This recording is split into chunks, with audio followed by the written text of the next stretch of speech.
What is up, everybody? Welcome to another edition of the Wrestle Sense podcast. We're going to talk about wrestling, and as you know, I just turned 50 the other day, and it's been a really emotional weekend, good and bad, and in the wrestling world, it's been emotional as well. So we will touch base on those we've lost. We are going to still get down to business and have some fun, talk about All In, and preview that show as well. We'll get right to it. We're not going to waste a lot of time here today. We got Wally in the house. Lashana is here. Monstar, good to see you. Ram is in the building. We got Wheels. I thank everybody for coming through. We're not going to make this a downer. We're not going to make this a sad thing. We're going to have our podcast like we do. We'll pay our respects, and life goes on. For us, it does, and that's what we're going to talk about. We're just going to discuss it. People may have differences, opinions, but we respect everyone's opinion in wrestling and out of it. That's your Wrestle Sense. So that's how we've always run this podcast. We're going to continue to do it. The three guys that are on the show with me, I love them to death. They're like brothers. But at the same time, those are guys that I've been able to hug. I've been able to see and be with for a really long time. So they're very important to me. We don't always agree, and that's a good thing. I mean, friendly debate and stuff is what it's all about. The podcast, and I want you to listen closely, Atticus, to what I have to say too when I get to my turn to kind of talk about it, because we're going to put some spins on it that, you know, if anyone misconstrues what we're trying to say, that's your own problem. We're gonna mourn, we're gonna talk, we're gonna remember. And you guys in the chat, if you want to share memories about, you know, Terry Funk or Bray, go ahead. We're gonna get down to it. Monstar, thank you very much. Thank you. Yes, it's a lot of potential. It's a lot of sadness, but we want to try to spin it a little different way. He's here. Don't worry. There's Jason. Welcome in. So let's just bring the boys on and talk about it. Doc and CJ, we're going to get right to it. Let me just put up the stream and we'll get right to it. The first one we lost was Terry Funk. And for me personally, whenever I think of Terry Funk, whenever I think of hardcore wrestling, that's the first guy I think of. The guy that bled, the guy that, you know, blood, sweat, and tears, all that stuff back in the day, just destroying his body on a regular basis. And we knew he was ill, so it wasn't as much of a surprise, but it's still sad. It still sucks to lose a legend. It sucks to lose a celebrity that's part of your life, entertaining you. And it's a sad day, but we want to put some positive spins on life and the ones you really love and the ones you really know. But first, CJ, your thoughts on the passing of Terry Funk? He was obviously one of the biggest pioneers, in my opinion, of hardcore wrestling besides Mick Foley. And what a great mind for the business. Prayers go out to his friends, family, fans. And that's really all I have to say about that, because, you know. I mean, we'll get to the other one as well. And I mean, Doc, I know you want to talk about both, but do you want to at least give us your thoughts on Terry Funk? Because I mean, you were a huge Funk fan, I know that. And I'm wearing this shirt that I shouldn't be wearing. Number two, Terry Funk. It goes back to the olden days of the LJN days. I still have his Big Rubber Wrestler. It had the branding iron and everything. This guy could make you hate him 1 minute and love him the next. He was a genius in that ring. Hardcore, he was something else. So it was different for me, because in the beginning, when I was probably my son's age or a little bit younger, I watched him brand the Junkyard Dog. And it was one of those times where he thought the good guy was going to win, but it actually taught me in professional wrestling. He actually is the first heel in wrestling to teach me that the good guys lose too. And he got to brand the dog, and I never forget that as long as I live. I was so pissed at him. Oh, I fucking despised his face when I was a little kid. However, going through the years, the ECW, the barbed wire match against Sabu, like, he was just a phenomenal in-ring performer. He, you know, And what can I say, man? He was the king of hardcore.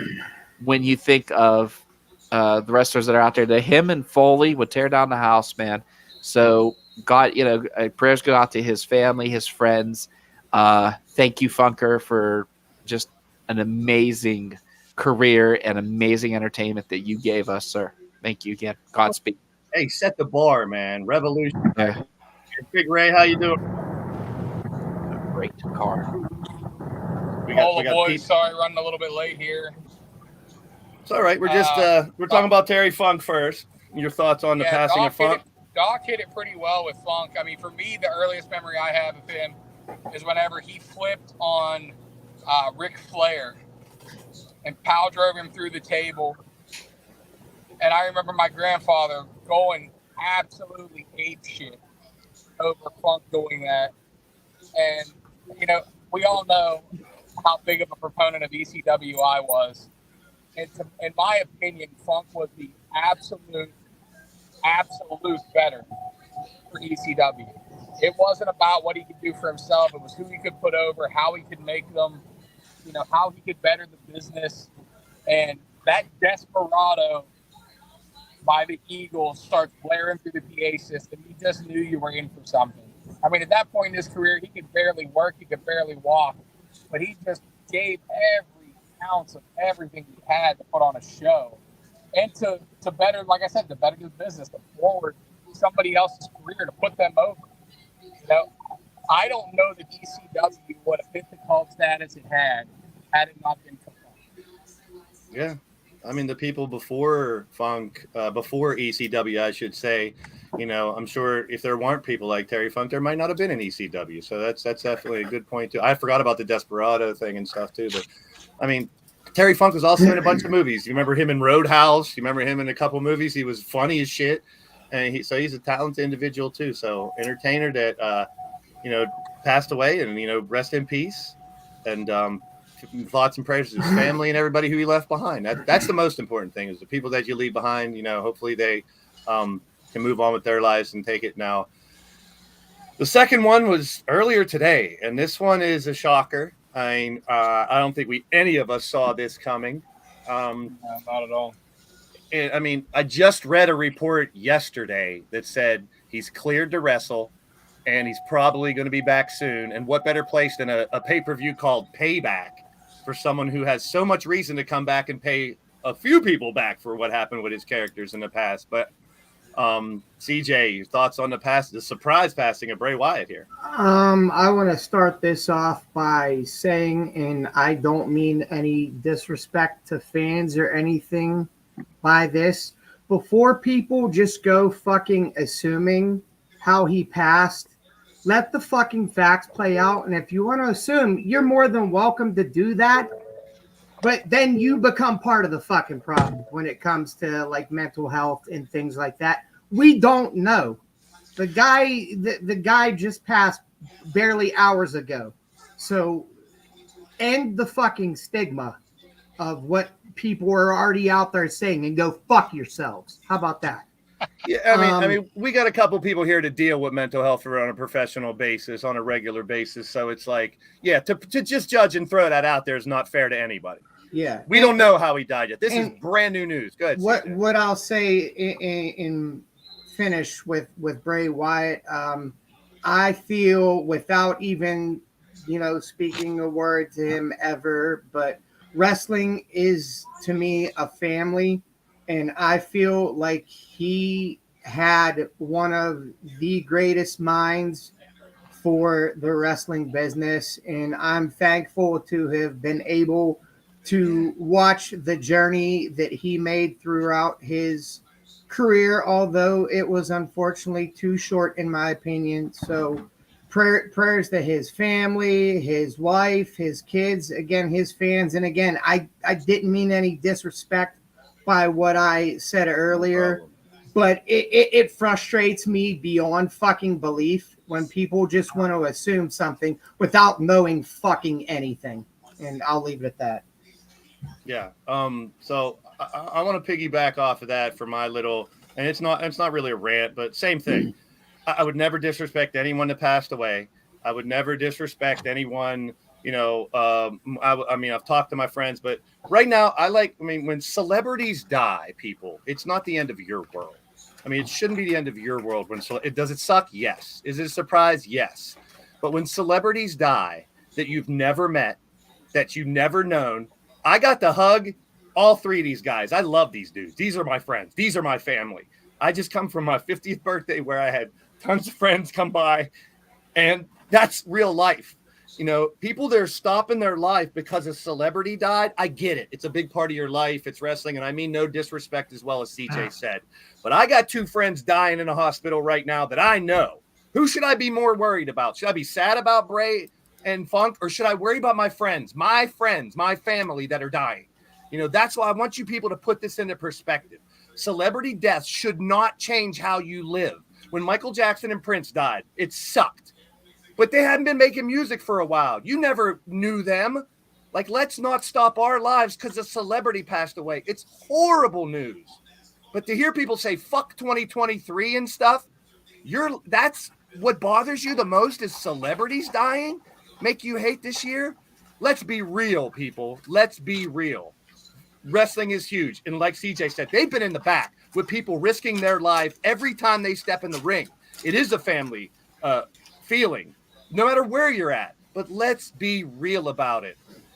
You have people that love you. Does Bray Wyatt and Terry Funk give a shit about me or know me? No. They're gone. It's a sad thing. It's terrible. Life moves on. We got to, I mean, people die for a reason. Let's use it as a reason to love our family and our friends even more. Let's celebrate them. Like CJ just said, and all three of us has said, you know, hardcore wrestling, you think of Funk. Creativity lately, you think of Wyatt. That's amazing. Don't stop your life over a celebrity dying. You know, I'm going to get off my hill because, I mean, I'm very passionate about that because I have two friends that are suffering real bad right now. This affects me for a couple hours where I'm stunned. It doesn't change my life. It shouldn't change yours. All right? So that's all I have to say. Bray Wyatt. I had to get deep. It's all morbid and fucking here. We're going to get to – I got some funny slides that'll make us laugh later. So Listen. I don't know. Obviously, they haven't released any details about what happened yet. I hope it's not a tragic story like CJ said. I'm not going to jump to that conclusion, but to me, the story of Bray Wyatt is always going to be missed opportunities.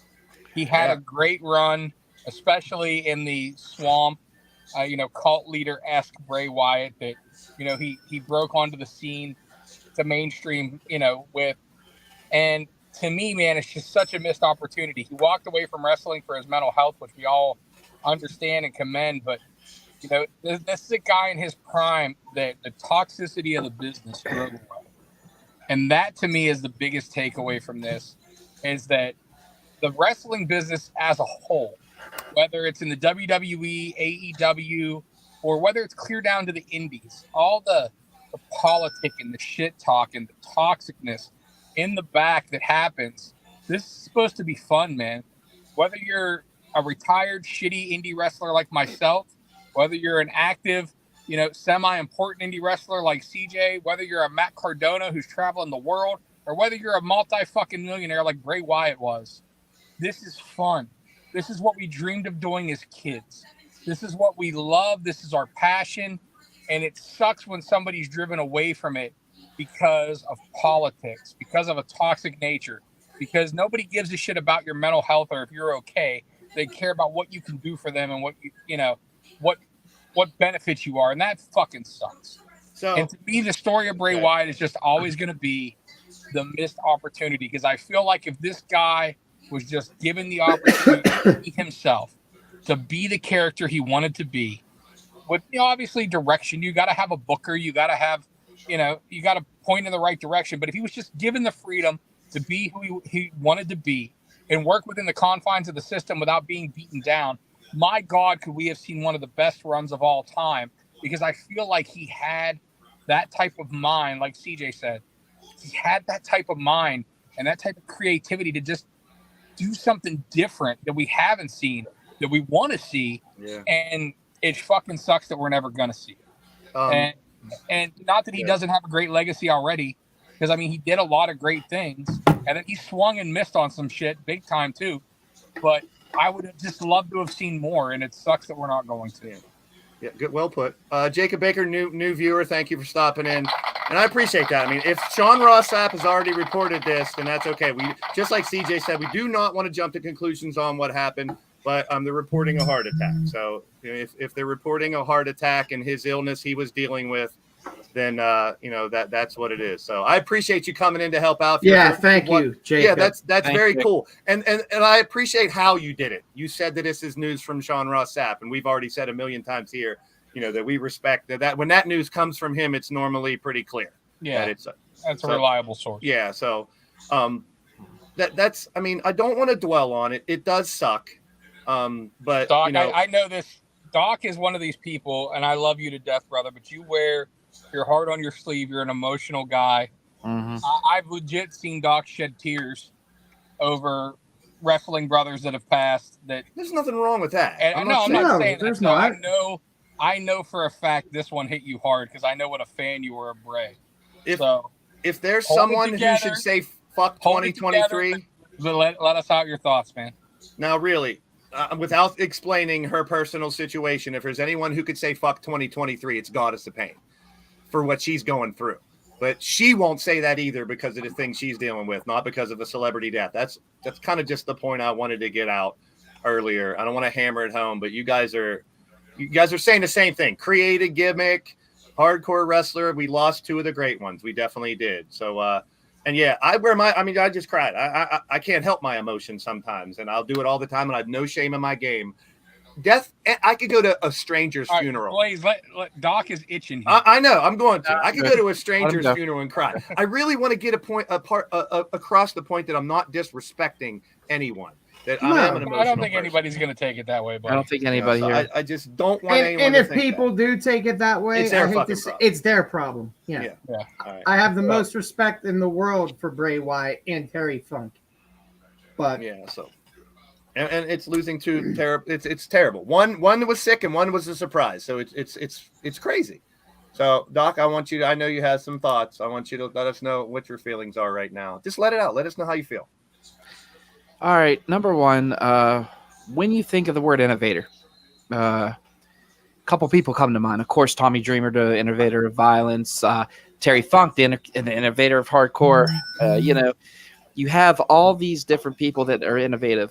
Bray Wyatt was an innovator. And what I mean by that is if you look at everything that he accomplished, I mean, going against the grain, and I know, earlier we heard about the missed story or a missed opportunity, but Bray wasn't afraid to say, hey, this is what I want to do. As you noticed, he was released. That's because he stuck up for himself. He went against the grain. People that have gone against the grain, when I think about people who captivated us as children, and Kenna, I'm sorry about this, but, you got Hogan, Steamboat. When you look at people like The Rock, Steve Austin, Andre the Giant, people like that when we were children, and sorry. It's fine, man. So you see those heroes, and then when you get to be at our age, it's not really heroes anymore. There's no one that becomes a hero. Everybody's a wrestler. Everybody's oh, that face, man, God, or look at that heel. Look what he could do. Look at how many people he could turn in this ring. Bray Wyatt became a hero for a lot of people out there just because of what he did. And I'm sorry, I had to tell my son. Bray fought personal demons like we all did too. We've heard about his mental health issues before. We know he was dealing with something. We don't know everything. But I'm not even talking about that. I'm not. Hold on. Go ahead. But what I'm trying to say is the fact that I had to tell my son 2 minutes before, because I was going to try to hold it together, but I had to tell him about Bray passing 2 minutes before we went on the air. So where I'm going out with this is the simple fact is that he made it fun again. And whenever everybody was having their dry spell, you could say, when it comes to wrestling. And wrestling does have its dry spells. Come on, guys. I think we all four could agree with that. I think that he kept it fun. He made it fun. Just the stuff that he did from the beginning to now, he always made it fun. And he brought back that, like, for adults even, man, I fucking love this guy, If when he heel, and he went after Cena. I remember at the Royal Rumble, I was there. The lights went out. You heard the burr, burr, burr, whatever the hell. And he shut that shit down. That crowd, I've never heard a crowd pop so loud in my life. I mean, he had a hellacious match right before that with Daniel Bryan. And the fact that he was like, okay, I'm done with him. Let's go. Let's move on to bigger and better things. But the simple fact is he captivated people in so many different ways that it was a different feeling with him. And I don't know what it was. I can't explain it myself. It was just, you wanted to see him succeed. And I know that hurts a lot of people that he wasn't, there. And it's just, the fact is, it's just his kids. He's never going to see him grow. And that hits me worse than anything. Yeah. I understand, Doc. You get to see your boy grow. Other than that, I know what I got to do. And I know what this man right here, Terry Funk, and Bray Wyatt would say to you. Get up, dust yourself off, and get back up there. And this isn't and do the muscle man dance. And do the muscle man. There you go. Can I say something else real quick? Sure. Go ahead, CJ. Now, listen. Bray Wyatt could truly have the whole world in his hands. Yes. He's at peace. Whatever was troubling him, whatever was hurting him, he's at peace. And I mean, that's, he got to live the life. Both of these guys got to live a life of a huge celebrity, making millions of people happy. And Doc, you're right. And this is why I kept on my soapbox about it, because these celebrities they give us that escapism. Yes. They let us get away from our real lives and let us be.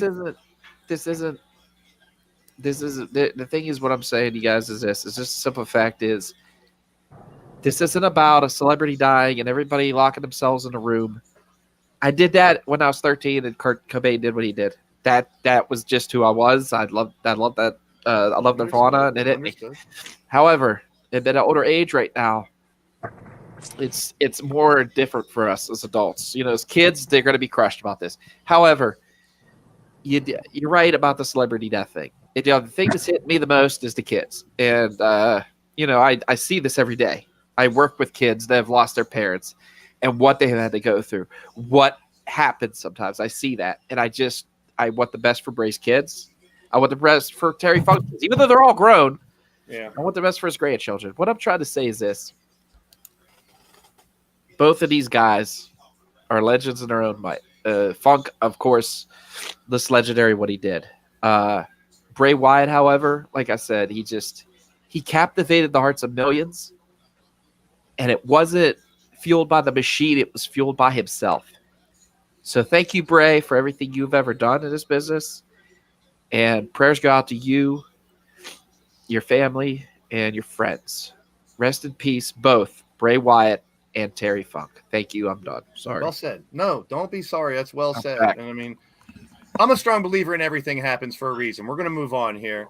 But I hate death, but I also want to celebrate life. I want to celebrate life. I think that's the most important thing. I mean, we can sit here and mourn all we want, but we celebrate their life. We remember them greatly, and we move on. Go hug the people you love that you can. While you can. That's what I'm taking away from when I hear about someone that dies. Before you know it, you might not have someone next to you that you had your whole life that you can hug and kiss and tell them you love people while they're here. Don't wait till they pass on to act like you care about them. That's it. That I don't have to say no more. That's exactly my whole point of everything I said. You summed it up in one sentence. I wish I should have just said that. I'll steal a line from CM Punk. Tell me when I'm telling lies. Tell me when I'm telling lies. All right. I'm gonna grab a drink real quick. We're gonna move on. We do our weekly check-in with Matt Cardona. The deathmatch busters, they called themselves. They came in on a Ghostbusters car dressed up in Ghostbuster gear, Steph DeLander and Matt Cardona. Last week we celebrated all them belts Matt Cardona had. He's making news almost every week, and he's not attached to either major corporation. I mean, they came out in Deathmatch Busters with the music of Ghostbusters, but the lyrics were changed to Deathmatch Busters. Cardona's a genius. I don't think Look what he's anyone's doing. Doc, has anyone ever done what he's doing in the indies?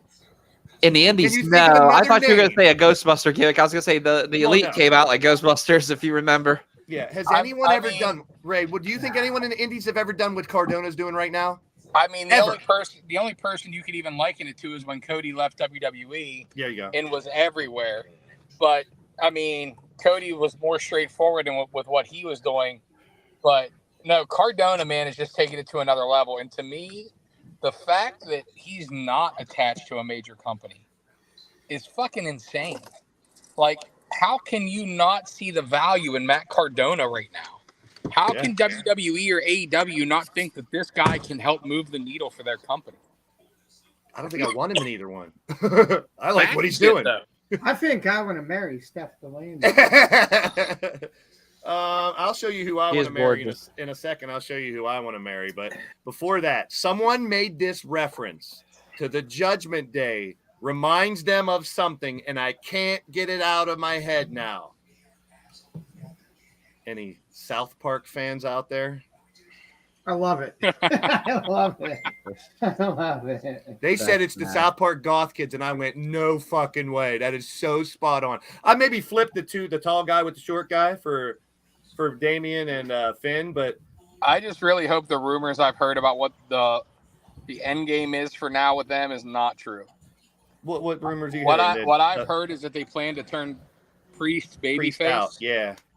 And put McDonough in. While I don't have a problem with them adding McDonough at some point, I think if you lose the chemistry between Priest and Rhea and Dom, you're going to lose the Judgment Day. And this is going to fall into one of those, could have been great, but now it's just a mid-card stable.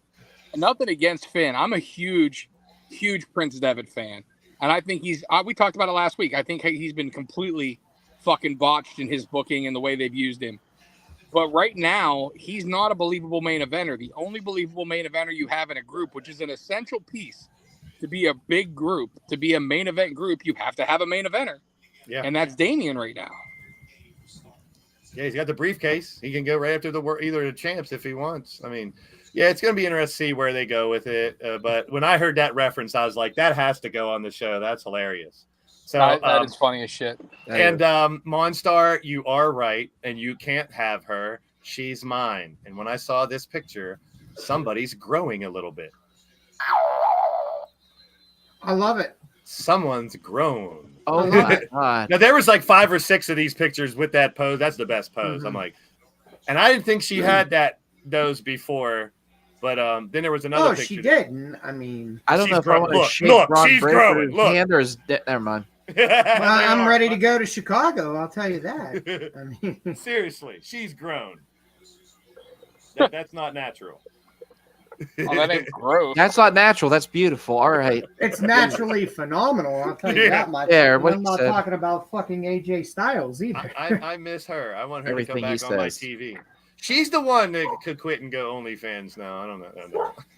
Probably make more money. Yeah.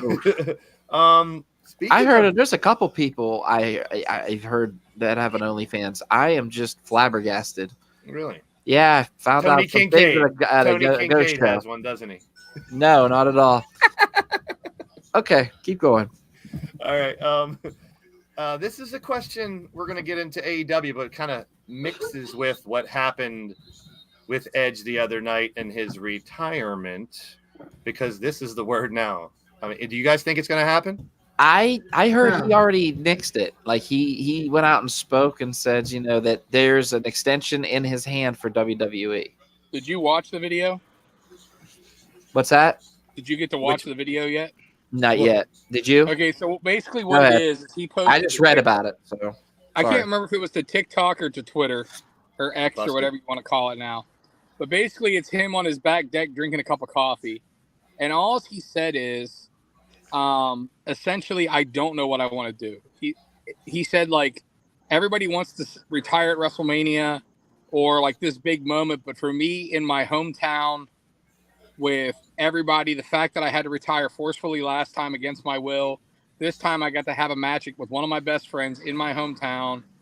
I don't know that I can top SmackDown. I don't know that there's going to be a better way to go out than that. And he's like, and I don't know if I want to go out yet. He said it, but I don't know if I want to stay yet. He's like, I'm not young. And right now I can go out on my own terms. And he said, I don't know what I'm going to do. I don't know if it's just going to be acting. I don't know if it's still going to be wrestling. I don't know. And he's like, and no, I didn't. And he flat out said, no, I didn't give WWE some astronomical number. He's like, WWE is my dream job. I heard that too. Yeah. You know, it was my dream gig is how he actually put it. He's where I always wanted to be. And he basically just said, he's like, I have in my inbox a contract extension from WWE. I don't know if I'm going to sign it. I don't know if I'm going to keep wrestling. Right now, I don't know anything. I just need time to process and decide what I want to do. So essentially, all he's saying is slow the fuck down. Yeah. You know what I mean? I don't know what the future holds. But he didn't definitively say he was coming back. He didn't definitively say he was done. He just said it was going to be hard to top SmackDown. And he definitely left the door open for anything. We talked about it last week, and I told you that my belief, that I do believe he's going to take a run in AEW just because of Christian. Whether or not that's going to happen, who knows? His contract is not up, though, until the middle of September. So while he wrestled his last contractually obligated match, because his contract stipulated how many matches per year he had to have, he wrestled, his commitments are fulfilled. The thing is, he's technically under contract until the middle of September, and then he has no compete clause, no nothing. It's totally up to him what he wants to do.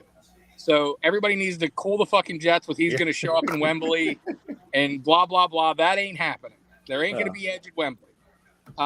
He's under contract still to WWE as far as where he can appear until the middle of September. He's just not required to wrestle anymore for WWE. I think he had like 10 matches a year stipulated or something like that, and he fulfilled all those. So now he doesn't have to wrestle again unless he wants to before his contract ends, which that I don't see happening. But everybody needs to cool their jets till like the middle of September, and then we can start speculating on whether he's going to go where or whether he's going to re-sign, unless we hear news otherwise first. But he couldn't even sign with AEW until end of September, even if he wanted to. I mean, I've heard some stuff about TV in Hollywood, and so I wouldn't put that. He's in the Percy Jackson. That's what it was. Or whatever. That's what it was. At the same time, think about his injuries. I'll say this: I'm happy either way for him. Whatever he wants to do, I love Edge, and I'm happy for him. Yeah, there you go. If he wants to retire, God bless. If he wants to try this, then let him do his. Or if he just wants to stay at home where he belongs and does his thing there, then let him do it. Yeah, wrestling. People are jumping all over it, and he'll be Adam Copeland, Edge, either one. We wish him the best. So we'll see. It's going to be fun to find out. We'll see. All right, which former WWE star has made the biggest impact in AEW? CJ, who do you think has made the most impact since being over there? It's not, and there's two that I would put. It's tough to pick between because impact is the word. Moxley, yeah. Doc, you're nodding your head. You agree? CJ. I'm jumping on the train with CJ. I'm riding CJ. I mean, that's just my opinion. That Moxley, it's definitely Moxley. Yeah, Moxley 100%. and Daniel Bryan a close second. Yep. He's been there. Are we saying former WWE as in anybody that was in WWE? No, just these four. Out of these four, who made the most impact since leaving WWE and going to AEW? Mox. Come on. In the long run, he's been there the longest. Punk impact. Maybe this one impact. Impact-wise, it could be Punk. If you want to say who's been impact. If you want to say who's been the best worker. Yes. As far as I'll give you Mox. If you want to say, who's had the most passion, I'll give you Mox. But as far as impact to the business, yeah. It's been Punk. The publicity they've got from Punk returning, the ratings they've got from Punk returning, the merchandise sales from Punk returning, all the good and bad publicity from Brawl Out from Punk returning. Yeah. It's CM Punk. There's no question. And it's one of the reasons why, as much as you want to give him shit right now, as much as he might be a fucking pain in the ass behind the scenes, there's a reason he's still on fucking TV. If he was just a cancer and didn't move the needle, True. they'd have fucking sent him home. The reason he has a fucking show named after him right now is because the network wanted him back on TV, and this was the easiest way to do it. Yeah. I'm not disagreeing with you on that. Okay, I'm Bodie, Bodie, who do you think? Bodie, think about this. See these 4 guys right here and this lovely lady? Which former WWE star has made the biggest impact in AEW? Don't run me down, Out kid. of all of them, who made the impact? Like, Not don't your think favorite. don't think here, not your favorite, Not your but favorite. okay, go ahead. Who do you think? CM Punk. Oh, That's wow. my boy. And I listen, thought you'd pick Mox. Me and CJ picked Mox. I mean, the longevity Okay. that's been there would be All Mox, right. but people started Shit. watching AEW because You of just want to Punk. replace me? I lost my job because of you just now. All right. I don't know how many people crossed over or started watching AEW just because of Mox, but I think a lot of people started watching AEW because Punk came back, and now that he is back. So I agree. Those two. What's that's a that? good- You want an extra birthday present? That's a Okay. good selling point for that one. So I'll buy that one as well. You still haven't got a birthday present for me yet. You gotta tell me what you No. want. He's gonna get tons of shit now because he's like, he was tell Uncle Ray I want an extra birthday present. So last night was a lot of build Oh, for shit. Sunday. I did Interviews. not get to watch this. I was enjoying It was Ghost. good. It was good. They made some changes to some matches that we'll talk Mhm. about too. Okay. Ray Phoenix is not cleared to go over there, so they wrote him off with an injury. Who? Ray Phoenix is Ray now. Phoenix Oh. has visa issues. Yeah. Visa. They did a great job of storylining it, though. I in my think they opinion. did too. I The think beat down, well he got done. injured. I mean, I Except think for that was a Doc, good who way. wasn't there, the BCC, they had Moxley versus Phoenix in a match last night. Phenomenal And match. at the end, they the BCC jumped in with a tire iron and beat the shit out of him. Oh no. And Okay. so now they're saying that he's not cleared to compete, so they made it a 5-on-5 Stampede match. And okay. BCC's partners, if you haven't seen that already. I've not seen who it is, Yeah, but that's Sam- okay. Just let it go because everybody's gonna want to talk about it, and We're that's already- fine, We guys. saw 'Cause the I'm gonna watch it returning after. Proud and Powerful last night, so Santana and Ortiz are back. Oh, okay, And cool. they look great. I hope that they really worked out their shit because I guess there was some heat between them whenever Santana got hurt. but There's still heat between them allegedly. I hope they but work they're it out doing because business. I thought they were a fantastic tag team that never got their due. They're yet. doing Well, business, they CJ. were Maybe they other were people should together last follow night. suit. So Yeah. yeah, Right, They CJ. look great. Other They look people great, follow too. suit. Yeah. they should. So it was a good, nice little build last night. Now they set up a hell of a Saturday show too for Collision, really quick. Couple things, and then we'll get into the match card. So they're going to interview some people. Now, obviously, this turns into a match because Hook and Jack Perry got booked, and that's already official. Hook and Jack Yeah, it's Perry on are 0 fighting. hour as well. Yeah, so that one is added. There's Good. 11 matches right now. I think there'll be 14 or 15 by the time the show starts. I hope it stays at 11, but there'll probably be more. Also on Saturday, you got this is a nice little mix of Eddie, Orange Cassidy, and Penta that'll be in that group together. You probably lead into the big match, and this is That's what a I fun want. match. This is a fun. Look at this, an all-star 8-man tag match. Jay White, Strickland, Luchasaurus, and Brian Cage versus Sting, Darby, Punk, and one other person that we don't know. I don't know who that person is. Gotta be Nick Wayne. Nick Wayne, maybe? I mean, that's what makes yeah, the I mean, most sense to me. Technically, the spoilers are out there because it was taped last night. Yeah, it was. Yeah. Was it Nick Wayne? I don't know. I don't. Let me look. Real I quick. don't know who the 8th person is, but Get to the bottom even of it. Samoa Do you Joe. want to on give it away commentary. though? Yeah, it's well. Yeah, all is good. it? Yeah. Well, I'm it's gonna look at it, and if It's all good. But the Monster, idea, it's a straw. the idea of an all-star somebody 8-man great. tag, I like it. So that was set up for Saturday, and of course, I mean, even though it's recorded, they can do backstage segments and stuff to announce other matches. And Yeah. have other things go down that we don't know about. But that's going to be an interesting show on Saturday to lead into Sunday is what we get to, and all in over 80,000 people will pack in Wembley Stadium for what they're saying in AEW, which of course they would say it's the biggest wrestling event of all time, but I'm sure a lot of people would disagree with that, but we'll see. It's the biggest one for them. So I jumped onto a reliable news source. We'll just say that. And of course, everything's Bray Wyatt, but I'm actually reading Sean Rossap's report right now, and it says Bray got COVID again, and it exacerbated a heart issue that he had and was dealing with issues from already, and that was the cause of the heart attack. And it also says that WWE has already come out and stated that they're making plans to take care of his family. That's good to hear too.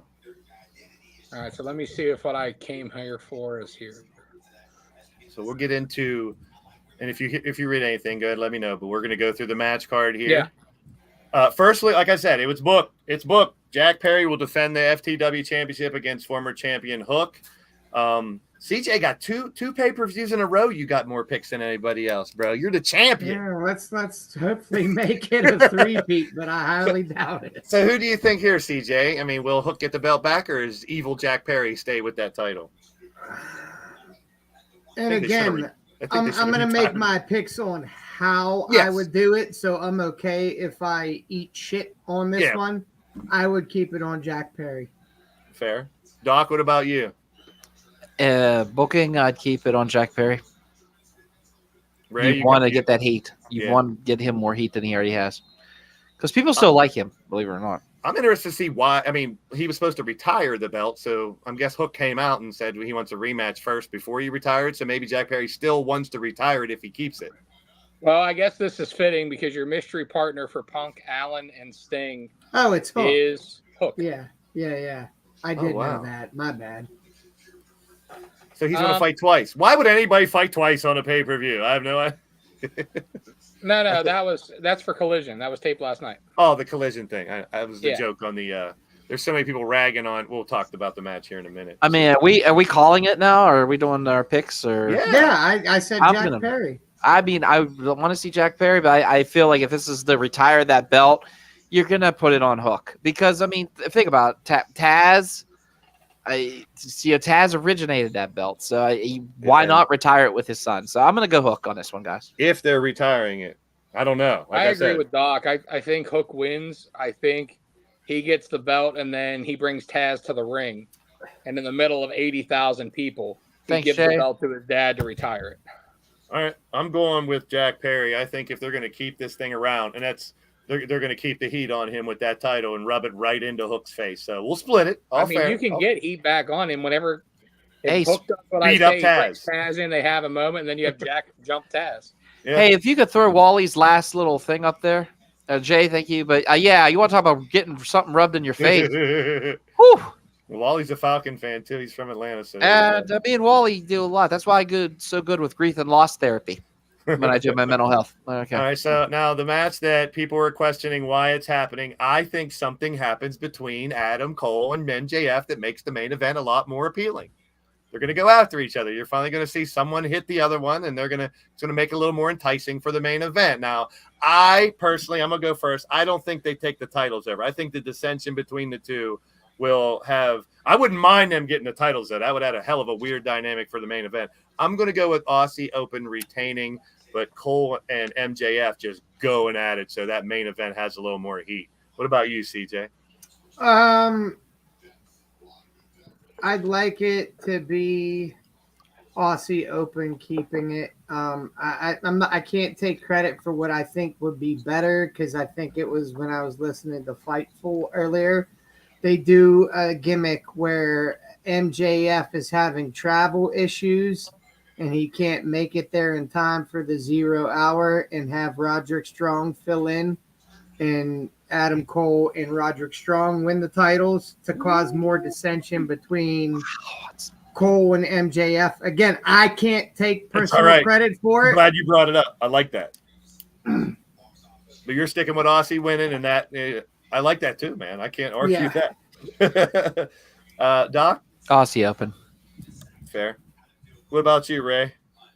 I like the scenario CJ is not taking credit for, but laid out. But the only thing is I would still have Aussie Open retain, but I would have, Cole work half the match alone before Roger comes out. You get the babyface pop, but then they still end up losing. Roger can take the pin and not take any heat off. That's one way. I gave you my thoughts last week. So they're putting this on first so that all the asses are in the seats when the show starts. And I agree. I think somebody's going to get super kicked or hit or something, and they're going to go at it, which causes them to lose. And we have, the drama for the match later. So I'm going Aussie Open either way to retain. But I feel like whether it's CJ's thing or whether it's Doc's thing, we're all on the same page that there's going to be something that happens that creates dissension for later in the night because we need to see that. Well, I'll wait till we get to the end of the night, but I think we're probably all kind of in agreement on what is going to happen. And for those out there, and this is just not my thought, it's just what I've seen everywhere that are saying Vince would never put his world champion in a pre-show. When has WWE ever put their world champion in a pre-show? Quit fucking comparing them. Yeah, I mean, I wouldn't. I love the dynamic. I personally wouldn't have done it, but it was a nice surprise. It was. I love surprises in wrestling. I would have never thought, like we all think, why would you put him in that? But there's a reason, and we'll find out Sunday. Hangman, Omega, and Ibushi versus Takeshita, Jay White, and Juice Robinson. We'll start Ray on this one. Well, Star Power. The Golden Elite. I out of this, I mean, my man Juice can take the heat, take the fall. So that Takeshita and Kenny's heat lives on. I think they're trying to build Jay White as being the leader and of Bullet Club Gold and the main guy, so he's not going to take the pin. But Juice doesn't get hurt by taking the pin. He's such a dickbag, and I love him for it. That everybody loves to see him get pinned or get beat. I agree. I'll go next. I think this does set up Takeshita for Omega first All Out next week. And Takeshita and his boys. Juice Robinson's becoming one of my favorite wrestlers lately, man. The way on the mic and in his character's amazing. I've never seen enough of him. Now that I'm getting enough, I fucking love him, dude. So I'm going with the Golden Elite as well. And then we get Hangman and Takeshita next week. I do hate the fact that they have to pay for both pay-per-views. I mean, I know, CJ, you don't have to pay for it. I ain't paying for shit. CJ, who you going with in this one? I'm going to go with the Golden Elite as well. All right. Okay. Doc? Golden Elite. So we all got the Golden Elite winning there. Omega, Hangman, and Ibushi. I'm sorry. Ibushi. Not getting a win. What about you? Yeah. Go ahead, pick one. Okay. Or who do you think? Golden Elite or the Juice and them? Golden Elite. Okay. There you go. Now, this one just got made last night because a lot of people were saying, why isn't he acclaimed in the pay-per-view? And I'm like, well, you got to wait and find out why. And Daddy Ass comes back out and says Daddy Ass is not going to be able to be there, but the badass Billy Gunn will be there. So it should be mighty interesting. I still have the House of Black retaining, though. Ray? I'm going to go against the grain here, and I think they give it to the Acclaimed. Okay. One main reason is the celebration in Wembley with 80,000 people scissoring and going crazy would be amazing. But two, Malachi Black has come out and said that he wants to be a Collision guy, that he does not want to work Wednesdays. And with the fact that FTR are your tag champs and there's so many trios on Dynamite, I think those titles need to flop off of them. And I would love to see Malachi move up to where he should be, which is a main event singles guy. Him and Punk have money written all over it. And then we could see, Murphy and him work as a tag team. So I don't think it hurts them. They've had a great title reign already. I think the babyface pop for the Acclaimed is just too good not to take advantage of here. I didn't even think of that, too, with the Malachi and Punk. When Malachi and Punk both sat Indian style, it gets like a big pop. That was a nice little touch there. Doc? You know what? I'll go with the Acclaimed. Okay. You want everybody to be scissoring out there, too? Bodie probably goes with the Acclaimed as well. Who are you going with? Acclaimed. CJ. Hold Nobody on. wants to be on my side with this Let one. CJ talk. I think he can. I want it to be House of Black, but it's going to be the Acclaimed. I still think. I mean, I like Ray's idea. I'd like to mesh mine. House of Black wins, but then somehow we get a scissoring party afterwards with the Acclaim just for the shit to giggle. So I'm trying to get the best of both worlds. What's up? Go ahead, buddy. What do you want to say? Make sure to join the Bodie's booking group on Facebook. Oh boy! Damn, Wow! Brian, I did listen. Yeah, right. Nothing to do with that. No, I swear to God, on my life, I had nothing to do with that one. Ospreay. Oh my! Wow! Ospreay and Jericho was supposed to happen a couple years ago. It did not. I think Ospreay's little fire promo last night. Going off. And I think everything Jericho does is gold. He's one of my all-time favorites. I can't see Jericho winning, though. I'm going to go with Ospreay. Ray? Ospreay, because Sammy turns on him and joins the Don Callis family. Ooh. Doc? I like that. Oh, fuck. Ospreay's going to have that place going crazy. I think Ospreay wins because, he is such on a high level. Like, his level is just unreal. I love Will Ospreay. He made the comment last night, too. I know you didn't get to watch it, Doc, but he made a comment.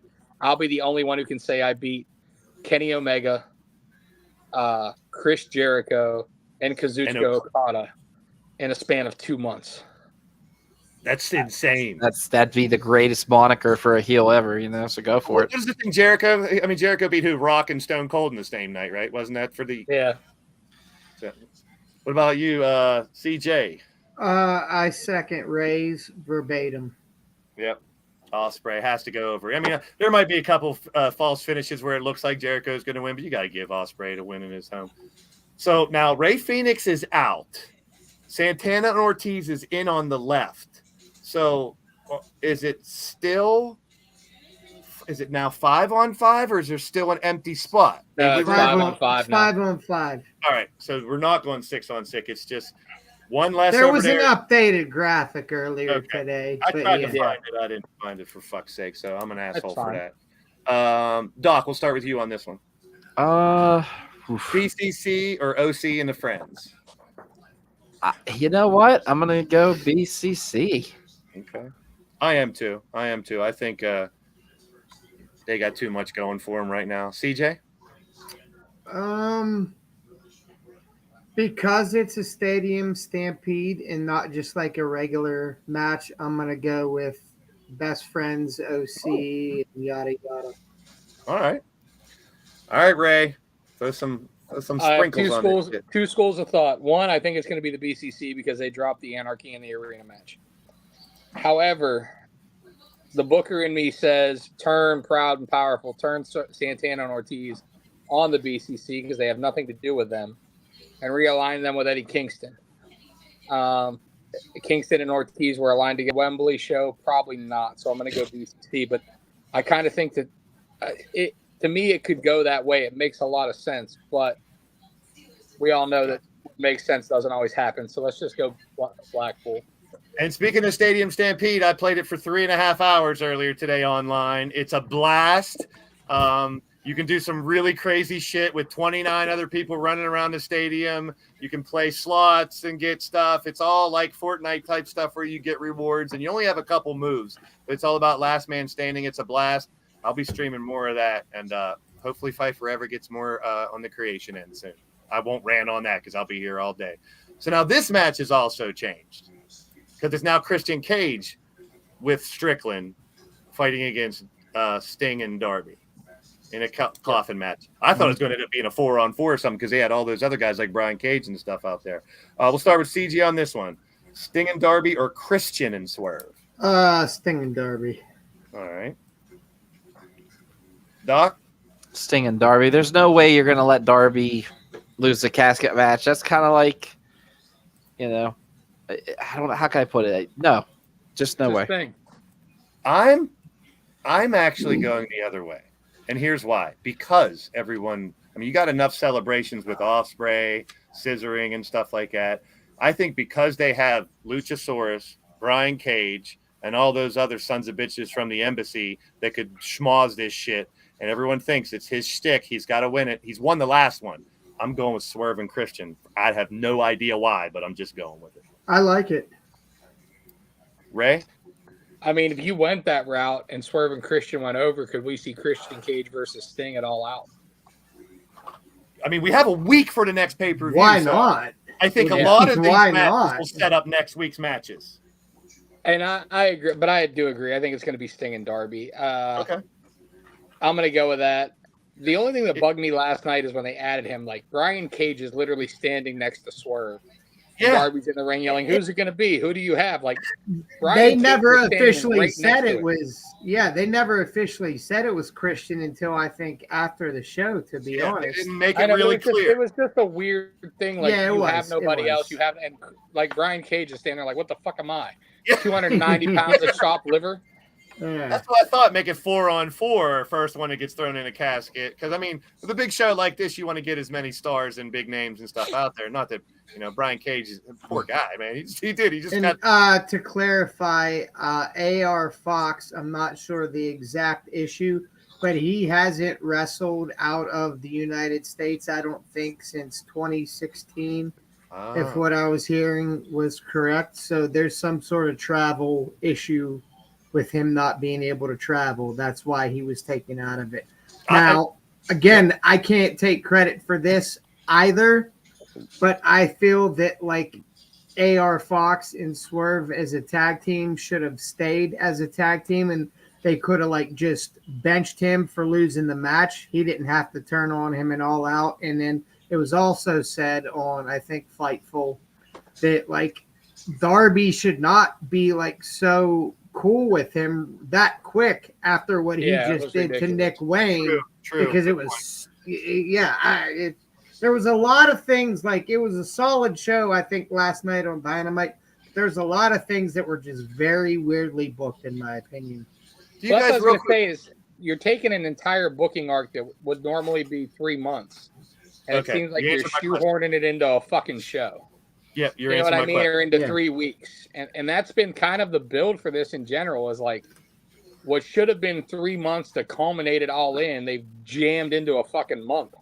Yeah. So I was going to say, do you think that they should have been booking a lot of this stuff a month ago or so? But yeah, it is very seamless. I would like to think that maybe with Ray Phoenix, it was like a last minute thing that needed changed. Yeah. But I would Yeah, but like to think that AR Fox, they probably knew. I would hope But honestly, they the knew. Phoenix thing was booked 10 times better than the AR Fox. I agree. Yeah, it was. agree. But It was. I mean, if you know that AR Fox hasn't wrestled out of the United States in 7 years, you would think the thing There's you'd some want to reason. ask him is, "Hey, are you able to travel Yeah. outside? Are you able to travel to the Yeah, UK?" is your passport court, bruh? Yeah, like I don't know, Sting turning on Darby. There's been rumors that Sting's last match is going to be versus Darby. It's probably within the next year or so. It is, but Tony Khan and them has made it clear. Sting. I think is it's determined. I think We it's need too soon to have him turn on Darby. Yeah. As long as Sting can go, let him go as long as he wants. Mhm. And you don't have, in my opinion, you don't have Sting turn on Darby. It's the other way No. around. Yeah. I agree. No, Yeah, I me too, definitely me too. agree. I want to see Darby's other side. We've seen this side of him. So, Young Bucks, FTR, they had a great little interview last night. Who is the greatest tag team of all time? The Young Bucks said they don't have to win this match. They said FTR has to beat them to prove they're the best ever. But I think the guys with the belts have an argument against that. So, FTR and the Young Bucks. Doc, how's this one unfold? I feel that. Oh my god, this is so hard. Everybody else is throwing their little scenarios in on their matches. I feel that FTR wins, and I feel that there is a CM Punk sighting helping them win. Oh, it's helping who win? The FTR? Oh, boy. Yes, CJ? it starts. It starts in London. That's all I'm going to say. This is a tough one for me. If I was in charge, which I'm not, because I'm sitting here like a fucking broke loser, but just because of the uncertainty of the legalities of what's going on with Cash, I would have to say the Bucks. I hate to say it. I'd much rather FTR keep them, but with that uncertainty, you don't know long term how you're going to be able to move forward with FTR, to be honest, and that's real life. So from people who don't know, I mean, the road rage incident, he's waving a gun at somebody. The guy reports him. He's, technically if it was, it's a it's stand your ground state in Florida, so you can pull a gun. But it seemed like it was a little more whether he, has to serve prison time or not. The trial, when that I don't think he's gonna or have probation to or whatever. time, but if he loses the thing, he's probably not going to fight for a while. Where are you at on this, big guy, Ray? Look, can I say I've never pulled a gun on someone? Nope. Can I say I've never had road rage issues? Nope. You do every time I'm in the car with you. Yeah. So ye who is in a glass house shall not throw stones. However, the thing that sucks for this is the booking of the match, because now that AEW management has a legitimate reason that they can take the belts off of FTR. And that, to me, I think is going to be the cop-out for the Bucks to win. I think, personally, if it was me booking, I want FTR to win. The reason being is the Bucks don't need to beat FTR for their legacy. It's the other way around. Exactly. And they said that in the promo, and that's legit. And the reason being is, like, the Bucks have won tag team titles every fucking where. Not that FTR hasn't. But then also the Bucks back in the day with being the Elite, when the FTR was still the Revival in WWE, they were the ones who started this fucking little feud. They were the ones who poked the bear. I think they brought that up on the promo. Yeah. Yeah, they were the ones who started the "fuck the Revival" chants at every fucking show. You know what I mean? Like, they're like, we created your name on a podcast. They were the instigators of this feud. And so, to me, the bounce back is okay, we're going to let FTR go over. But now we have the executive vice presidents of the company and we don't know what's going to happen with Cash. So, all right. It makes it easy to put it on. It's a tough spot. It's a tough spot to be. Look, I'll be honest. I'm happy with either one that wins. Yeah, me too. Same. Amazing fucking tag teams. This match, I hope nothing stupid happens. Like nobody gets accidentally hurt in the beginning, like it happened in their first. I think it was their second match, and stuff because if these guys are given a half hour or 40 minutes to go out there and tear the fucking house down, they're gonna do exactly that. And honestly, with as good as they all are, as storytellers and as performers, 80,000 people, and that energy in that building feeding off of what they're capable of, I got fucking goosebumps right now. Because I know. Can I just quick sidebar? Sure. I don't care if this pay-per-view is 8 fucking hours long because it starts at 1 p.m. Eastern Standard, so I'm okay with it. For once, CJ is not going to have to poop and leave. So I was going to say this, and I'm thinking this is the rubber match, so there's no way one of these teams win and they fight again for a while. But there's a no. I'm not contest opposed to that, Andy. there, I'm not opposed, and that's to where that. I'm going with. I'm going with no contest. Something happens where it's going to happen at All Out, maybe in a cage or something next week to finalize it and make sure it's final. If this is later in the night, which it should be co-main in my opinion. But if this is later in the night, you absolutely could have maybe not CM Punk, but maybe Bullet Club Gold, and then Punk comes out to save FTR, and then the Golden Elite come out to help the Bucks, and we get our stare down, and maybe it turns into a big fucking schmoz of a WCW booked brawl. It has to be stopped. Or hear me out, Edge and Christian, and I'll just go fuck myself. Have you heard nothing I said? You just made me spit out my drink, you dick. Jesus. That was good. That was good. The Dudleys are free agents. The Hardys are already there. Yeah, the Dudleys, the Hardys, and Edge and Christian all come out. We have a 5-way ladder match at All Out. We're all laughing, but it's not out the scope of reality. No, it's actually a possible. Well, because it's not the Christian's contract thing. But hey, if Tony I'm gonna piss all on that. Oh my God, that was so good. That was so good. All right. The women's title, Saraya, Shida, Tony Storm, the former champ, and Britt, who carried the gauntlet for so long. I'm starting off. Saraya's walking out with this belt, and that place is going nuts because she's from there. This is the only opportunity. She's not the best one out of all 4. She doesn't deserve it, CJ. I know where you're going with it. Oh, no. I was gonna make my pick real quick. Are you ready? Britt Baker. There LA you go. Knight. LA Knight's gonna win. DDP is gonna Yeah. win. Oh man. I'm saying Saraya wins it in her home. People go nuts because she's from there, and even though she's a heel, I think they like it, and Saraya wins. Dude, if LA Knight jumps the rail and drag like Santino Marella used to do, Her and Britt do it together. Him and Britt do it together. I pop hard. Yeah. Yeah. Doc, who's walking away with the women's championship? Saraya. Scarlet Flair. Saraya, you're with me. Doc. Yeah, I'm with you. Yeah, I'm with you. I had that gut feeling because especially where she's from and everything. I mean, why not give it to the hometown? I mean, like if this was in Pittsburgh, I'm picking Britt. Yeah. If this is in Australia, I'm picking Tony. Blade Charge, hear me out. He's from southwestern Pennsylvania too. Blade Charge. The reason it should be Britt, in my opinion, and it has nothing to do with that. I know her personally. She's from Pittsburgh, and I've worked with her. The last time that this AEW Women's Championship was taken seriously and relevant is when it was around the waist of Britt Baker.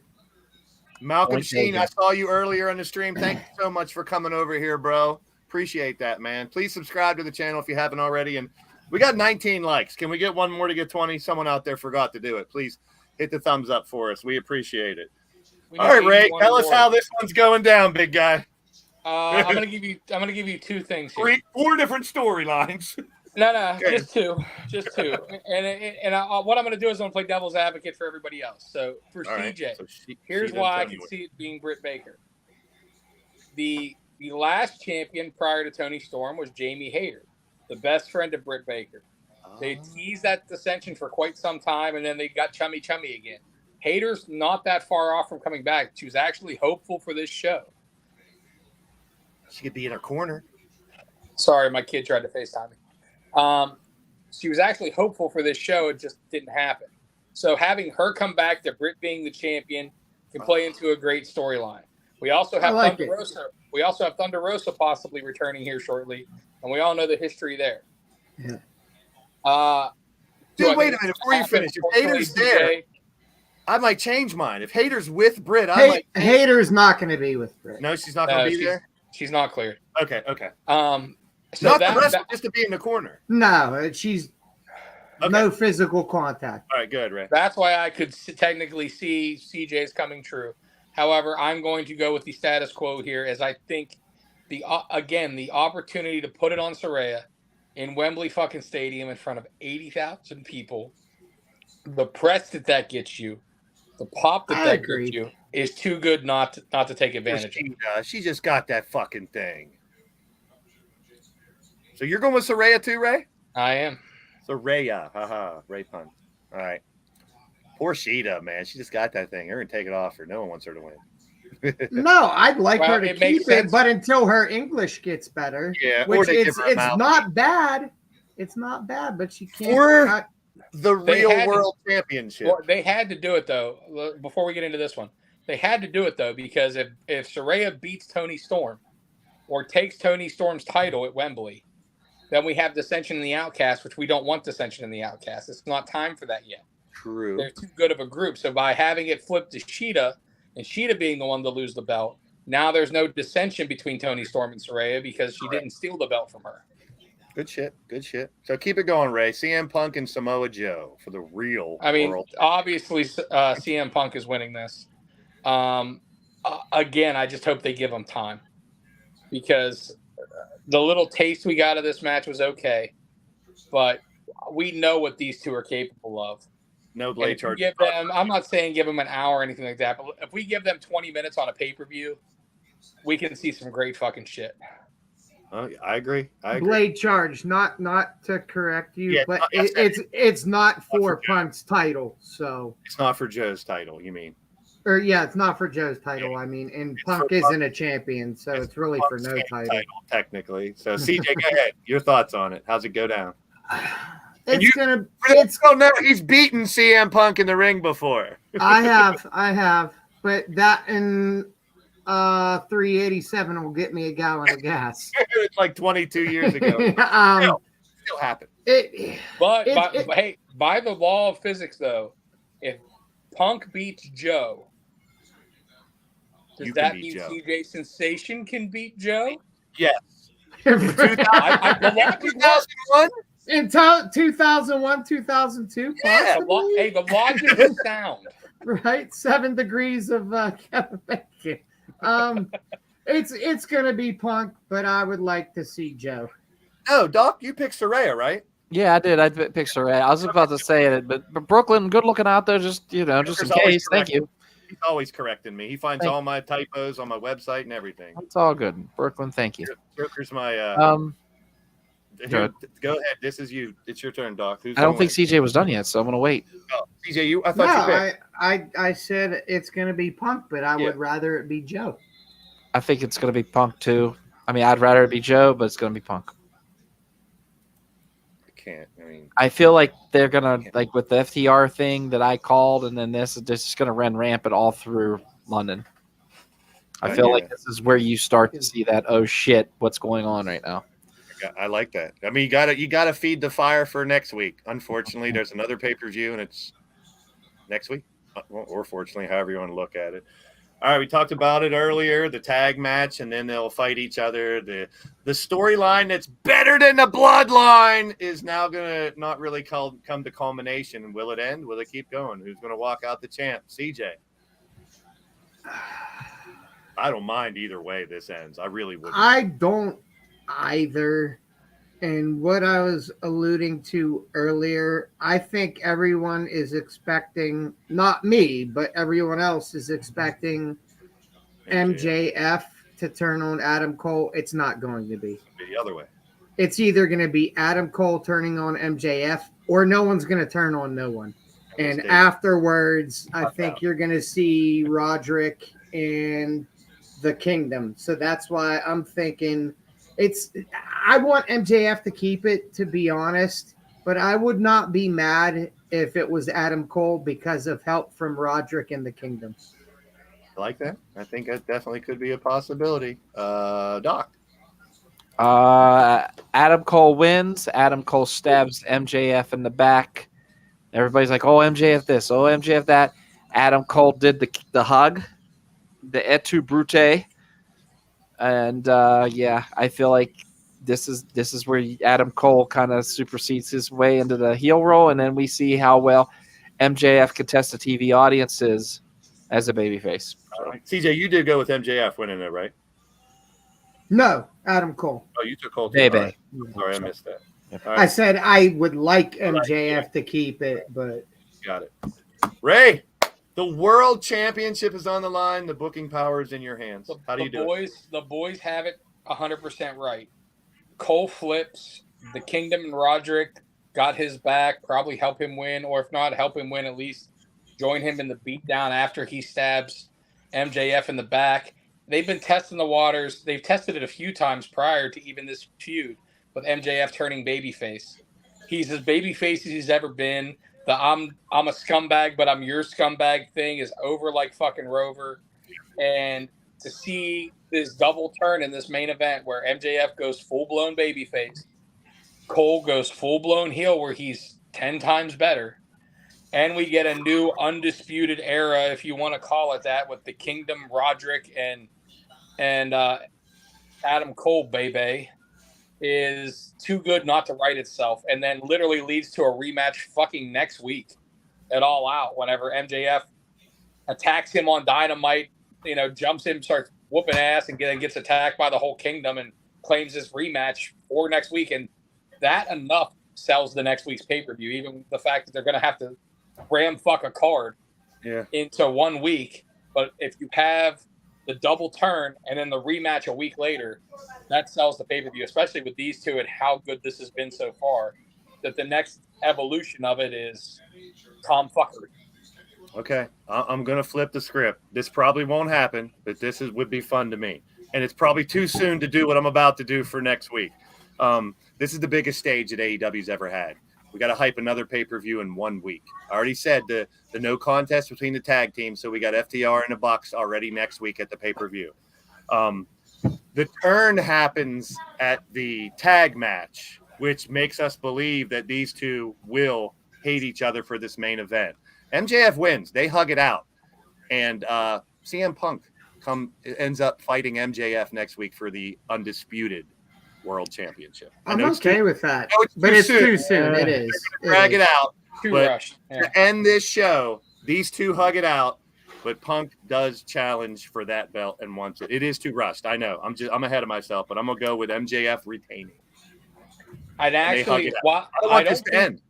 I don't think that your idea is bad, but I would do it in Chicago. Whoever wins that rematch in Chicago, have Punk come out in Chicago. We already said there's no build for an AEW pay-per-view, so go right into MJF Punk for next week. And the fact, think about this. So if you have Cole win as the heel, and he turns on MJF, they have their rematch next week at All Out, and Cole cheats again. Cole cheats completely again to win and retain the world title. And then you have babyface CM Punk in Chicago, where he is the most over babyface in the fucking world. That's about the only place he's a but I'm just saying, you now have the new heel Cole that just cheated MJF, and then you have babyface Punk come out to close the show with them two staring down, holding up the belts in front of each other.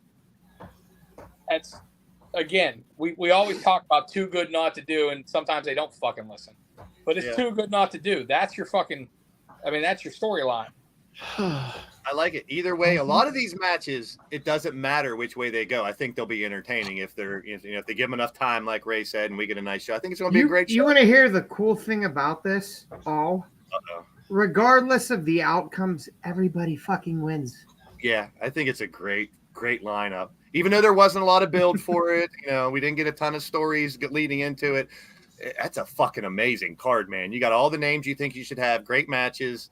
There's probably going to be 4 more added to it tomorrow night tomorrow and Saturday. So we'll see. We'll be right back.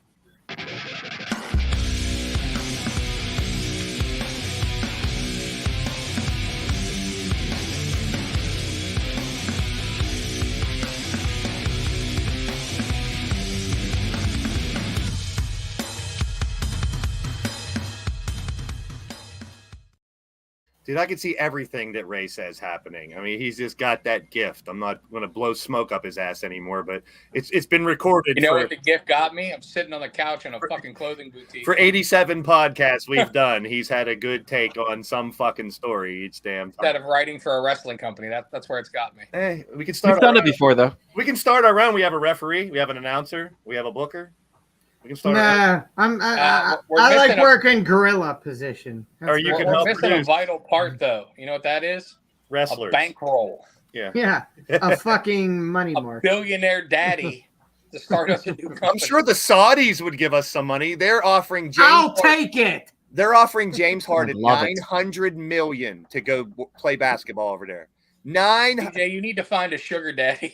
I'm with you, dude. I'm with you. All right, Ray, at the end of the day, brother. At the end of the day, man, I'm excited. I can't wait.